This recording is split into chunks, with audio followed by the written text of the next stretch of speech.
It's got 16 themes, as I mentioned, like facing fear, difficult decisions, losing a loved one, and there's 25 superheroes or supergroups. And the purpose of this, of course, is to help the therapist find the right comic to bring in therapy. Now, this started as a personal thing just for myself because I was always kind of exploring comics. I was into them as a kid, then took a break, and then reconnected as an adult when I was working with kids in therapy.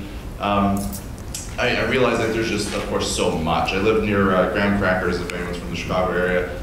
They're like giant, like headquarters store, and they have over 100,000 back issues there. And like, I got my work cut out for me. So just for me, I started summarizing them and tagging them with these themes. And then I was like, it's like $10 a month to host a website. I'll just put it on ComicsPedia. And I start getting emails from people like, hey, I found your thing. This is pretty cool. Hey, I found this thing. This is pretty cool. Like, what about this? What about that? Have you thought about this character or this or these?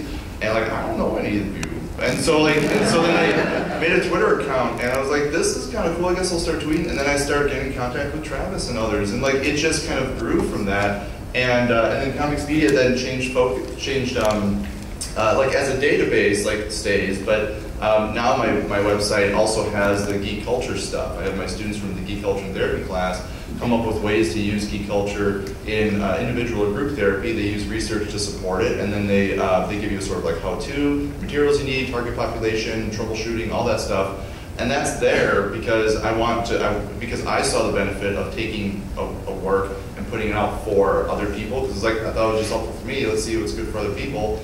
Get good feedback. So now I have my students do basically the same thing, and they get to put their work out there and connect with others of, you can do this too, like this is within reach.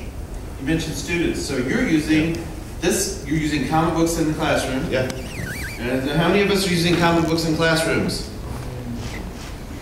And there's a growing number of people who, the little bit that we've done when they discover this through the internet, through those documentaries and so forth, they get to use it to tell their deans and administrators, look, somebody else is doing this. Well, okay, you can do that crazy thing.